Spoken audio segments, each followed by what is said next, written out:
El Atlántico tiene 7 cámaras que se disputan: el partido de la U, Cambio Radical, movimientos indígenas, etcétera, y el Polo Democrático. ¿Cuál es la propuesta suya política para que los electores voten por usted? Yo seré el representante de la Cámara que reúna los consensos de aquellos que siempre han sido discriminados. Mis proyectos de ley estarán siempre fortalecidos porque convocaré a la academia, a los estudiantes, a las comunidades, a los líderes, a las lideresas y a las diferentes tendencias ideológicas para que se saque algo del tamaño de nuestro sueño. Quiero llegar a la Cámara porque se nos ha olvidado el río Magdalena, se nos ha olvidado la zona costera, se nos ha olvidado el deporte y la cultura, se nos ha olvidado o se les ha olvidado a los que han llegado al Congreso de la República que Barranquilla existe, que el Departamento del Atlántico no tiene distritos de riego, que nosotros necesitamos que se piense en el futuro y que las obras sean proyectadas a 20, 30 años y que no se esté improvisando y sobre todo que no se esté maltratando y violentando los derechos fundamentales. Pienso en un gran código o manual de convivencia que se ajuste a una realidad, no como el actual.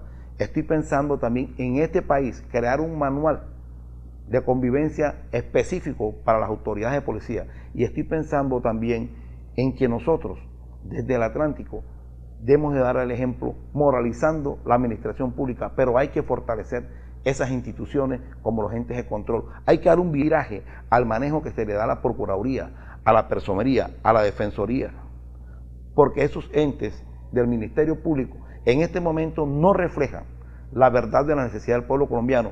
También realizaré una propuesta que tenga que ver con la transformación más social de la tutela, porque se queda en forma, pero el espíritu lo han desvirtuado. Estoy pensando también en crear una norma específica que genere un equilibrio y que adapte el principio de la confianza legítima entre dos derechos que se conculcan siempre: el derecho a usufructuar el espacio público como necesidad laboral y el derecho que tienen el disfruto para disfrutar los demás, los ciudadanos del común y corriente. Yo pienso conciliar eso en una norma para que el Estado entienda de que el obrero necesita su trabajo y que todos necesitamos el espacio público, pero que deben de haber unas políticas públicas de reasentamiento que reflejen una verdad que ocurre en esta Colombia y sobre todo en esta parte del país. Aquí en el Atlántico nosotros recogemos el éxodo de todos los desplazados del país, pero aquí en el Atlántico nosotros no tenemos políticas públicas que estemos pensando en la comunidad, sencillamente en enriquecer las arcas de algunos poderosos que se olvidan del común denominador de las personas que viven en el departamento. ¿Se cuenta con recursos para una campaña, para publicidad? Bueno, yo no cuento con recursos. Mi campaña es una campaña que no es atípica, pero que tiene algo singular. Cara a cara. Sí, mi campaña es en la calle. Mi campaña es entregando unas tarjetas pequeñas, unos pendones que ilustran algunas noticias para que la gente tenga un referente de lo que se ha hecho y de lo que se pretende hacer. Y sencillamente tiene algo grande, que tiene una espiritualidad, un sentimiento. Y desde que yo le estoy diciendo la verdad a la gente, a mí no me preocupa otra cosa sino los mochileros. Ahí sí, yo les propongo a las personas que están en campaña alternativa: hagamos un escuadrón de hombres y de mujeres, que el día del debate le digamos a los mochileros: aquí hay una captura en flagrancia, tú no le puedes comprar la conciencia a nadie, pero nosotros vemos que las autoridades son omisivas. ¿Cuántas personas le realizan la captura por la compra y venta de votos? La transhumancia electoral, basta con que se coloquen en las salidas de Barranquilla 4 controles para que se prohíban que los buses salgan de Barranquilla para los pueblos y de los pueblos para Barranquilla, y se controla el fraude electoral. Revisando los mochileros en las zonas electorales, todo el mundo sabe quiénes son los mochileros. Históricamente, las casas políticas que se dedican a eso, todo el mundo sabe cómo opera y cuáles son los que realizan esa forma de comprar la conciencia ciudadana. Para mí no son líderes. El que compra votos no es líder. Para mí es un bandido, es un delincuente. Y a eso hay que colocarle el coto. Y la Constitución y las leyes establecen que se puede realizar la captura ciudadana. Un ciudadano de bien, acompañado de la policía, lo coge, lo captura y lo deja a disposición de la fiscalía, porque el delito electoral hay que confrontarlo. Lo que pasa es que tenemos que llenarnos de valor civil para confrontar ese delito y denunciar. Ahí está el cuarto poder para que lo hagamos en espacios como este. Pero usted sabe que históricamente eso ha ocurrido, donde creemos nosotros que hay mayor voto de opinión es en la capital de la República, porque hemos visto muchas personas que han sido elegidas, eligieron hasta un zapatero, un lustrabotas, pues no porque no tenga la calidad humana, sino porque no sabía dónde estaba, ni hacia dónde iba. Comenzaron a tomar el pelo y él se creyó el cuento y fue elegido. O sea, allá en Bogotá existe, creo que el voto de opinión más que en otras regiones del país. Acá no, acá casi siempre el voto es un favor político, casi siempre obedece a maquinarias establecidas en las distintas entidades del Estado, que el mismo gobierno le da a los senadores para que le aprueben sus proyectos. En fin, derrotar esa maquinaria sin recursos es muy, muy difícil, y máxime cuando en las regiones el voto, como le dije anteriormente, por lo general es un voto que no tiene conciencia, es un voto para hacer un favor político.